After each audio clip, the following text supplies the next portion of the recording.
Hey guys, what's going on? This is Brad from the Ed Army, and today, obviously, I have this video today. We're going to be talking about how we can see how metagames evolve. This is also morely a video designed for beginners as well as mid-range people, but also if you enjoy the conversation, I'm glad you were here. So as always, remember to follow, like, comment, and subscribe.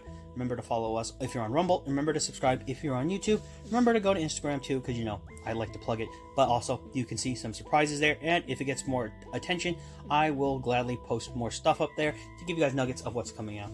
But let's not delay. Let's get to the topic of today. So I actually wanted to do this to show people kind of how metagames evolve, if there are newer players or morely people trying to discuss how the game kind of changes. So the reason I have these three in front of you is that each kind of represent different escalations of the way that we get effects and kind of like how we deal with things as it evolves in Yu-Gi-Oh! So DD Crow is obviously a very good card to talk about it to start with, because effectively both of the cards next to it in both Bystials and even Dimension Shifter are basically representations of how mechanics can evolve, but also how they kind of surpass each other. So starting off DD Crow is the starter, where it is effectively you just, obviously you discard it to target a card in the graveyard and banish it. So effectively that effect is normalized, I would say, in the day of in modern day Yu-Gi-Oh! If you go to people that played back in the day when this actually came out, I think it came out in either, I don't think it was, no, that's way too far back. It came out during GX, that's all I know. I remember seeing it as a rare. The thing I want to talk about with these cards is that DD Crow is basically the starting point, I think, of where we have banishing as a targeting effect, where it's like really good to take out opponents' resources. Now, when we move into something like D-Shifter, which actually came before the Bystials, but personally, I think Bystials is a better evolution to understand this as a maximized effect, where Shifter shows basically the power of what you do when you turn that banishing effect into a floodgate, even if it's from a hand trap.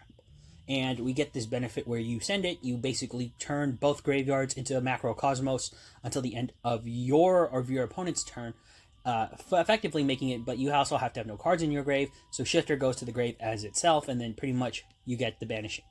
Point I want to get across with Shifter is it shows that this effect with Crow is very good, but we want to make it even more better because the game's caught up, so maybe sniping one target away with DD Crow wasn't very good.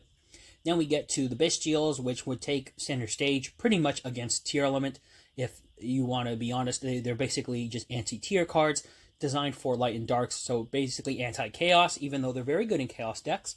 The point I want to get across with the Bystials is that they are probably the pinnacle of showing what happens when you base a mechanic around an additional mechanic. So what I mean by this is Bystials function as a type of DD Crow. However, they also function as their own archetype. They're also their own monsters that summon themselves. So technically they have their own pseudo-summoning condition with their abilities to summon themselves out. And then their additional effects obviously support their archetype. But the point is, it's basically now giving you a even more powerful version of DD Crow, but with some trade backs, because it's not like Shifter where you floodgate an opponent, but you get a body. You also get access, in the case of Magnamut, to searching in the end phase. So pretty much you're seeing this evolution of this one effect from DD Crow move all the way into these other cards. Now, the reason that this topic of discussion came up for me is that we have seen the actual shift from the fact that we're having this different format, which some people think are tier 0. It doesn't really matter to me. It's more of just showing the evolution of the game. Because we're having this fire format, Bystials were pretty much a mainstay for, I would say, the last couple of formats ever since they've been introduced. But the reason I say the last couple is that although we were getting more varied decks, and because we had this wide, diverse format, people still played Bystials to an extent, whether it was in Branded, Dragon Link, or some people teched it out, as I did for like Vanquish Soul, because you can actually utilize it, and because there was a better chance that you'd run into a light or dark deck, or decks that use light and dark monsters, so the Bystials were playable. However, since we're in a fire format, the Bystials are actually seeing like extremely less play, except for in Branded specifically, and sometimes in Dragon Link. Whereas DD Crow and Shifter are seeing way more play, and even Skullmeister, which I don't have here, but kind of similar, is seeing a lot more play over the Bystials. Now, the reason this has actually happened is obviously because we have a metagame evolution, which is showing that the graveyard is still a very important resource for this mainstay meta deck, which is like Snake Eyes and any deck using it. However, we needed a way to target these cards down, and because of the way they play and they don't use light or darks, Bystials aren't that good. However, we have Shifter, we have Crow, and people begin to implement them once again.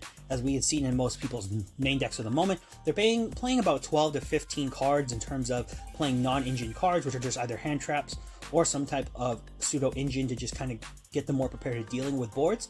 However, most people are running 12 to 15 hand traps specifically. Now, the big reason I wanted to show this is maybe if you're a newer player or if you're not and you're just kind of wondering about this conversation, we have obviously how metagames work. When some things rotate in, other cards rotate out. And the reason Yu-Gi-Oh's so crazy is that cards that, if I had an original DD Crow from all the way back in the past, it'd still be a playable card. And what I want to get at is that format cards are format specific cards. A good example of this is actually people playing Soul Release to deal with cards in the opponent's grave. Effectively, it's a similar trade-off where cards that probably see absolutely no play at the point of their release, or even for probably 5, 10, even 15 years in the case of Soul Release, just to an extent, is that people are actually choosing to maybe possibly side deck or main deck these cards for the sole purpose as the metagames evolve and we have this massive card pool. Basically, it's fair game. And for those people who maybe bought Bystials and they were maybe newer or probably recent to the game and you think these are the end-all be-all, you can learn that because of its lineage in the effects of terms of targeting basically the graveyard and getting rid of cards, or basically turning the graveyard into Macrocosmos in the case of Shifter, you can learn how the metagame and Yu-Gi-Oh! Evolves. So there was actually a lot of cards and decks that you could look back at and this similar mechanic happens. The best examples, obviously, I think in the Ghost Girls with Effect Veiler is that Effect Veiler was probably the earliest hand trap that I would consider like a very good hand trap, because we had some hand traps before technically, but they weren't really hand traps. They were more just effects you could use from the hand, and they weren't necessarily effective in actually doing something to the game. But Effect Veiler proves basically how you start off by using its effect to basically target monsters, negate them. And then you see evolutions in them when you start to see the other Ghost Girls, when we get to Ogre, which actually deals with cards on the field by destroying them but not negating the effects. And you start to realize the lineage of effects keep on growing. So pretty much this was just a quick video to talk about it. Personally though, for the metagame, it's also to explain why Bystials have fallen out of favor, and you see the rise of Shifter and Crow, and even something like Skullmeister. So obviously for the format, Drone Lockbird is the main one, but these are also options, and this maybe helps you focus around deck building as well as learning how to play with these other cards. So pretty much that's all I've got for you guys today. This is Brad from the Ad Army signing off, and for all of you out there, to sign on.